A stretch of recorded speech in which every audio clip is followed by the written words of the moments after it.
ఇందిరమ్మ చీరలను అంటే ఆమె కట్టింది ఇస్తాండా, సోనియా గాంధీ పంపిస్తుందా, ప్రియాంక గాంధీ పంపిస్తుందా, లేకపోతే గీతారెడ్డి రోజు కట్టే పట్టు చీరలను ఇస్తాడా చూద్దాం, ఒకసారి వెయిట్ చేద్దాం. ఇప్పుడు తెలంగాణ తల్లిలో నుంచి బతుకమ్మని తీసేసిండు, మన అస్తిత్వాన్ని దెబ్బతీసే ప్రయత్నం చేసిండు, మన సంస్కృతినే కాలరాసే ప్రయత్నం చేసిండు. ఆల్రెడీ ఒక బతుకమ్మ చీరని ఎగ్గొట్టి మళ్ళీ ఇప్పుడు ఏదో 2 చీరలు ఇస్తాము, గ్రూపులలో ఉన్న మహిళలకే ఇస్తాము, అందరికీ ఇయ్యము అని చెప్తున్నారు. వాళ్ళ విజ్ఞతకే వదిలేస్తున్నాం. గ్రూపులు ఉన్న మహిళలే తెలంగాణ ఆడబిడ్డల, గ్రూపులు ఉన్న మహిళలే బతుకమ్మ పండుగ ఆడుకుంటారా? అందరు ఆడబిడ్డలు బతుకమ్మ ఆడుకుంటారు కదా, అందరికీ కదా బతుకమ్మ పండుగ. మళ్ళీ ఆ బతుకమ్మ పేరు తీసేసి, బతుకమ్మ చీరలు అనే బతుకమ్మ పేరు తీసేసి ఏదో సోషల్ మీడియాలో చక్కర్లు కొడుతుంది ఇందిరమ్మ చీరలు అనేసి.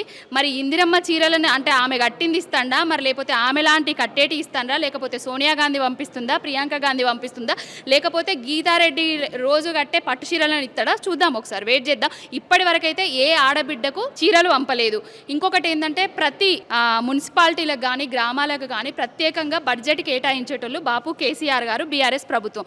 ఇప్పటి వరకు ఎలాంటి బడ్జెట్ను కేటాయించకుండా బతుకమ్మ సావట్లను క్లీన్ చేయలేని పరిస్థితి, బతుకమ్మ సావట్లల్లో లైట్లు కూడా పెట్టలేని పరిస్థితి ఇప్పుడు కనిపిస్తుంది కాంగ్రెస్ హయాంలో.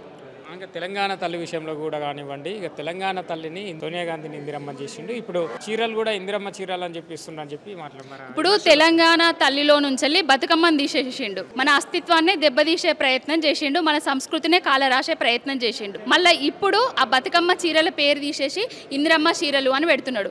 అసలు బతుకమ్మ గురించి, సాంప్రదాయం సంస్కృతి గురించి తెలువనోడి దగ్గర మనం ఇంకేం కోరుకుంటాం చెప్పండి? అందరికి అర్థమవుతుంది ప్రజలకు.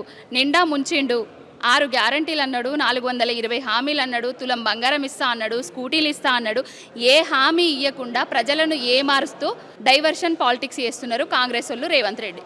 అంటే గతంలో బీఆర్ఎస్ ఆధ్వర్యంలో బతుకమ్మ వేడుకలు జరిగినప్పుడు చీరలు నాసిరకమైన చీరలు, ఈ చీరలు ఎవరు కట్టుకుంటారు అనే విధంగా ఇదే అంటే కాంగ్రెస్ పార్టీ కానివ్వండి ఇంకా మిగతా వాళ్ళు కూడా మాట్లాడారు. అదే ఇందాక చెప్పినాను కదా, ఈ చీరలు ఎవరు కట్టుకుంటారు, నాసిరకం అన్నారు కదా, మరి మీరు ఏ చీర ఇస్తలేరు కదా, ఒక జాకెట్ ముక్క కూడా ఇప్పటి వరకు పంపించలేదు కదా, మీ విఘ్నతకే వదిలేస్తున్నాం. ఇప్పుడు మనము ఒక అన్న ఇంటికి పోతాము ఆడబిడ్డలాగా, అన్న ఖర్చీఫ్ పెట్టినా, తుండుగుడ్డ పెట్టినా, ఏది పెట్టినా నా అన్న పెట్టిండు అనేసి గుండెలకు అత్తుకొని మనం అత్తగారింటికి పోతాం. ఇప్పుడు ఏ పరిస్థితి లేదు. రేవంత్ రెడ్డి అనేటోడు హామీలు ఇచ్చిన పరిస్థితి లేదు, గ్యారంటీలను నెరవేర్చిన పరిస్థితి లేదు, ఆడబిడ్డలకు బతుకమ్మ చీరలు ఇచ్చిన పరిస్థితి లేదు. ఉండబోతుంది ఇక మరికొన్ని రోజుల్లో ఇక్కడ బై ఎలక్షన్స్ కూడా రాబోతుంది. ఎలా ఉండబోతుంది? ఇప్పటికే అధికారంలో కాంగ్రెస్ పార్టీ అధికారంలోకి వచ్చి దాదాపు 2 సంవత్సరాలు అవుతుంది. మరి అది ఏమన్నా వ్యతిరేకత కానివ్వండి, ఏమన్నా బీఆర్ఎస్కి కలిసి వచ్చే అవకాశం ఉందా? ఎలా ఉండదు? ఇప్పుడు ఏ ఎలక్షన్స్ పెట్టినా కూడా బీఆర్ఎస్కు బ్రహ్మరథం పట్టబోతున్నారనే ఉద్దేశంతో స్థానిక సంస్థల ఎలక్షన్లను పోస్ట్ పోన్ చేసుకుంటూ వస్తున్నాడు. పెట్టలేక అంటే నేను ఓడిపోతా, నా సీటుకే ఇబ్బంది వస్తుంది కావచ్చు అనే ఉద్దేశంతో పెట్టలేకపోతున్నాడు. రేపు తెలంగాణ రాష్ట్రంలో ఏ ఎన్నికలు వచ్చినా బీఆర్ఎస్ పార్టీకి, కేసీఆర్ గారికి బ్రహ్మరథం పట్టబోతున్నారు తెలంగాణ ప్రజలు. బతుకమ్మ వేడుకలు చాలా బ్రహ్మాండంగా, మొదటి నుంచి కూడా బీఆర్ఎస్ చాలా బ్రహ్మాండంగా ఈ బతుకమ్మ ఉత్సవాలు చేసుకుంటుంది. కాబట్టి ఈరోజే ఎంగిలి పూల బతుకమ్మ ప్రారంభమైంది. కాబట్టి ఎంగిలి పూల బతుకమ్మ ప్రారంభం సందర్భంగా మా అక్క చెల్లెళ్ళందరికీ కూడా తెలంగాణ వ్యాప్తంగా ఉన్నటువంటి మా ఆడబిడ్డలకి నేను ఎంగిలి పువ్వుల బతుకమ్మ శుభాకాంక్షలు తెలియజేస్తున్నాను. ఈ బతుకమ్మ పండుగ ఈరోజు తెలంగాణ భవన్లో ప్రారంభమైంది. రేపు తెలంగాణ వ్యాప్తంగా అన్ని జిల్లాలలో, అన్ని ప్రాంతాలలో బీఆర్ఎస్ మహిళా విభాగం ఆధ్వర్యంలో మేము మహిళలం అందరం, రాష్ట్ర స్థాయిలో ఉన్న మహిళలం అందరం కూడా పెద్ద ఎత్తున వెళ్ళి అక్కడ ఆ ఉత్సవాలలో పాల్గొనడం అనేది జరుగుతుంది. బీఆర్ఎస్ అధికారంలో ఉన్నప్పుడు బతుకమ్మ రాష్ట్రాలు దాటింది, దేశాలు దాటింది.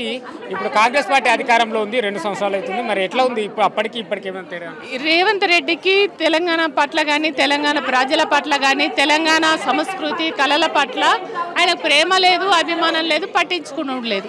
ఇవాళ తెలుగు తల్లి చేతిలో ఉన్న బతుకమ్మనే తీసేసినటువంటి వ్యక్తి. కానీ ఇవాళ బతుకమ్మ అంటే ఎంత గొప్పగా తెలంగాణ ఆడబిడ్డలు, అక్క చెల్లెళ్ళు ఆడుకుంటారు. అట్లాంటి ఈ పండుగను వాళ్ళ కనీస అవసరాలు, వాళ్ళకు కావాల్సిన ఏర్పాట్లు కూడా చేయలేనటువంటి పరిస్థితి. వాళ్ళకు ఆనాడు ఉద్యమ నాయకుడు ఇచ్చినటువంటి చీరల్ని అప్పుడు నాసిరకం అన్నాడు. మరి అప్పుడు నాసిరకం అన్నాను నువ్వు, ఇప్పుడు అసలు చీరలే ఇస్తలేవు కదా, ఎటైనాయి ఆ చీరలు? అటుకెక్కినాయి కదా, ఎవరికి ఇస్తున్నాయి? ఎక్కడన్నా ఇచ్చిండా? ఎవరన్నా ఏ అక్కనో ఏ చెల్లెనో కట్టుకుందా, ఏ తెల్లన్న కట్టుకున్నదా? ఆ పరిస్థితి లేదు. కాబట్టి ఎన్నేళ్ళకి బతుకమ్మ అంతా అయిపోయినాక ఇస్తాడా? కాదు కదా, ముందే ఇవ్వాలి కదా, ఇవ్వాలనుకుంటా. అన్ని మాటలే తప్ప ఆయన ఇప్పటికీ 6 గ్యారెంటీల పేరు మీద 420 హామీలు ఇచ్చిండు. ఆ 420 హామీలలో కూడా ఒక్కటి కూడా నెరవేర్చలేదు, అమలు చేయలేదు. కాబట్టి ఆయన మాటల మీద ఆయన చేతల మీద ప్రజలకు నమ్మకం లేదు. ఆయన మాటలే తప్ప చేతల మనిషి కాదు అనేది అర్థమైంది.